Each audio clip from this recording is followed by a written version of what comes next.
The global electric vehicle market is projected to become worth more than $823 billion by 2030. How do you see the EV industry developing in India? What are the key factors driving the growth? I would say in the last couple of years, we're seeing a paradigm shift of the customer base, of the customer awareness about the EVs. uh, People have realized not only the importance of the environmental benefit that it has, but also because it becomes so affordable to use it, and it is so easy on the pocket. So it there is a big shift from the traditional IC engine to the electric two-wheeler segment. This, I would say, because not for the other players, but even us, we are seeing almost a double-digit growth every month on month. So we see how the awareness is increasing, and how the market is really being very aggressive towards a positive growth. And as rightly pointed out by you, there are certain key factors which are driving this growth so aggressively. First of all, see, the Indian two-wheeler market is a highly competitive market. You have many products. The customer base of these products, of these two-wheelers, are the medium income group to the low medium income group. So apart from the technology, apart from the user friendliness of the product, there also has to be the affordability of that product. Now, what has happened is, through these years, the EV manufacturers have been giving this product almost at the same price as the conventional motorcycles. But about that, there is no expense of fuel, there's no petrol expenses, the moving parts are very less, there's no gearbox, there's no transmission system. So the maintenance cost is almost negligible. And so you get the scooter at the same price as that of a petrol engine. So it becomes very affordable to the customer. So this is one key factor why people are shifting towards an EV. Now, the most of the scooters that you see on the road that are plying today are in the low speed segment. Now, the low speed segment scooters, the EVs, first of all, the biggest advantage is you don't need a license and you don't need an RTO registration for you to buy them or to ride them and get them on the road. So that becomes very affordable. And the other thing is the rise of the e-commerce and the delivery businesses. Now, these operators need these EVs in bulk. That is what pushes this market furthermore. And because that last mile connectivity for these business people, EV becomes very affordable rather than going into a petrol driven or a diesel driven vehicle. So if you compare vis-a-vis to an IC engine to an electric two-wheeler, it runs almost just one-tenth of the cost. So it becomes more business sense for them. It becomes more viable for them. And not least, but the government is also very aggressive and being very aware that we should all shift as much as we can towards an electric mobility.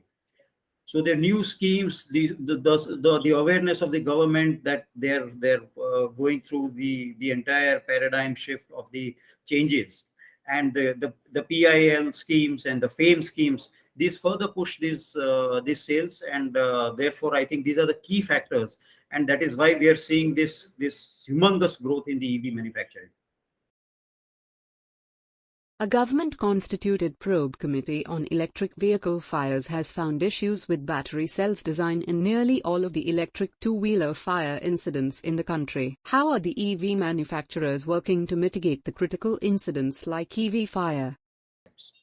Now, see, I would like to reply this question in a little different way. There is no technology or there is no mechanism which has no risk. Even an IC engine has its own risk. I cannot stand on a gas station and light a match, right? So, but that because we have been through that industry since many years, and that system, that awareness is there within us, so we don't do it. This is a different technology. This is a different machine. These are different mechanics. So it has to be treated likewise. You cannot treat it like a IC engine, right? So we have to have multi-pronged strategies. Yes, the lithium ion batteries that are being used now are, it does have a little issue with its chemistry, right? And it is more sensitive towards higher temperatures. We can go into detail in that eventually. But at the same time, as we sit today, we are still in a position to reduce these incidents considerably. If number one, we need to educate, or we need to make aware of certain things of its usage to the end customer. It's a battery pack is a pack that has a lot of energy in it. So there is a way how to handle it, right? So if such certain precautions are taken, and they're very simple precautions, there is no rocket science, you don't have to be an engineer for that. If these precautions are taken, you will be able to mitigate, or you will be able to reduce this risk to a large extent, right? I don't say that this will be eliminated at all. Any system can misbehave, and so can this, right?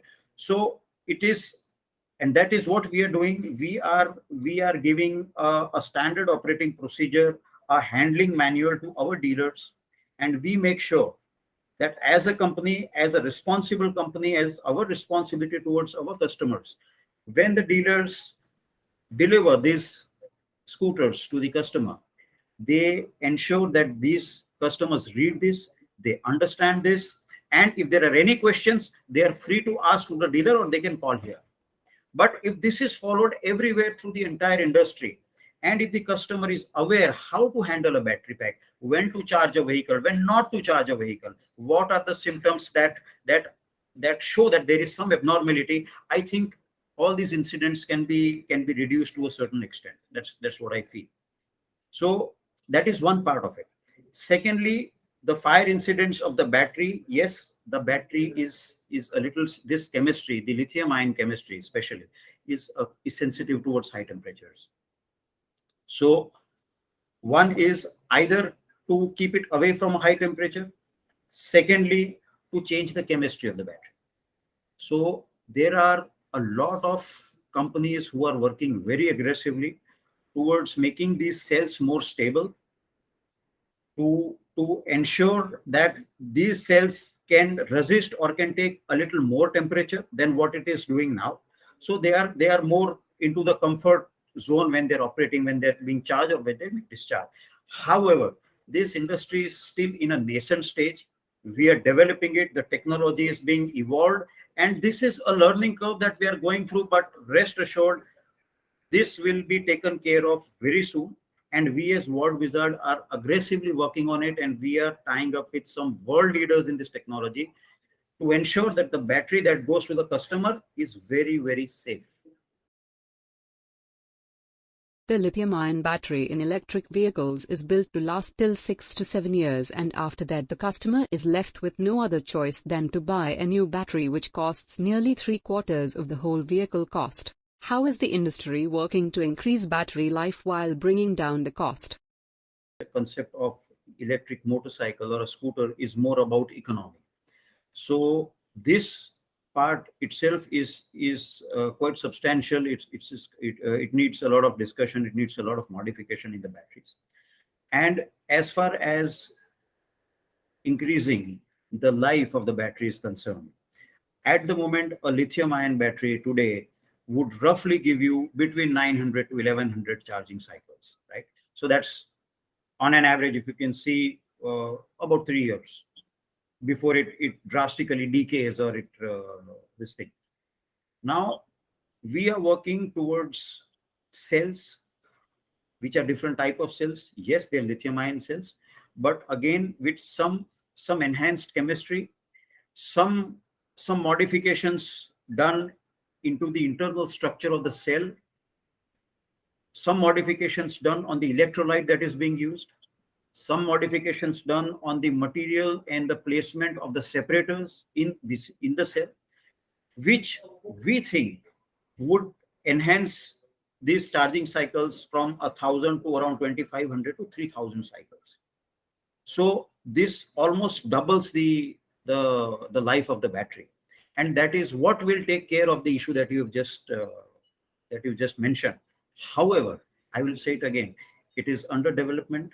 We are working on it, and we will come out with it, say, soon. Poor infrastructure is the one of the biggest challenge in front of the EV industry.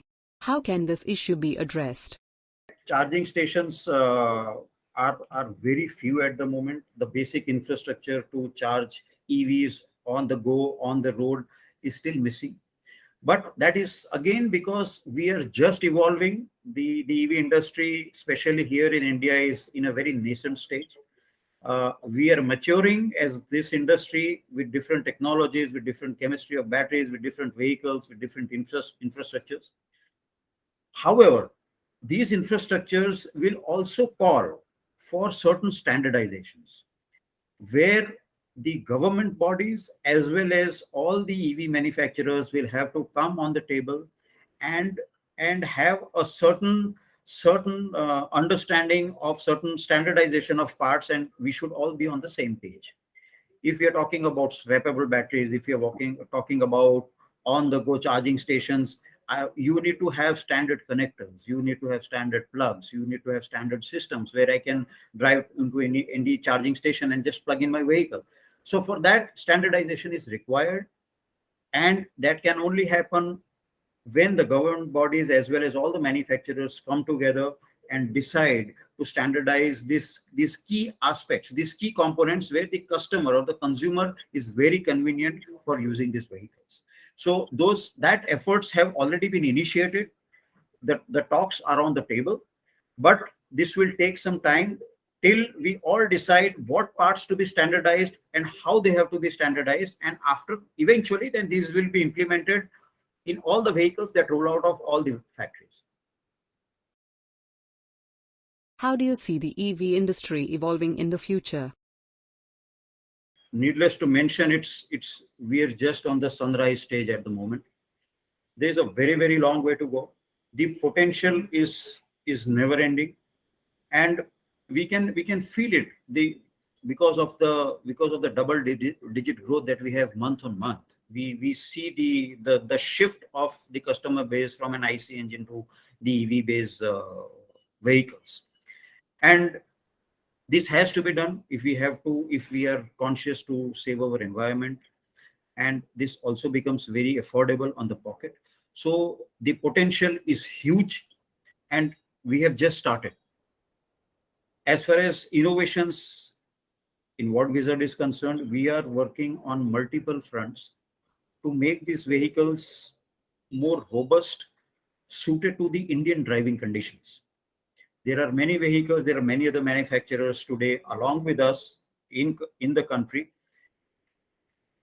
Most of them have got some designs from overseas, or it's a mix and match of many parts. However, the challenge that is really to be addressed is we have to take the Indian driving conditions at the foremost. We have good roads, but not very good roads. So we have to understand the dusty environment here in the rural areas. So the systems, the electronics, the moving parts have to be able to take that dust, have to be able to take that heat, that abuse, so they don't go into a premature failure. So we are working on these systems very aggressively, and most of it has been already implemented in our vehicles. And in the coming future, we are also working on a couple of other models on the two-wheeler segments. Yes, very soon we might be launching our e-rickshaws, which are almost through the tests, and I think you should be able to see them in a couple of months running on the roads. Many more things on the plate, but it's still in a fluid state, and I'll let you know when we're ready.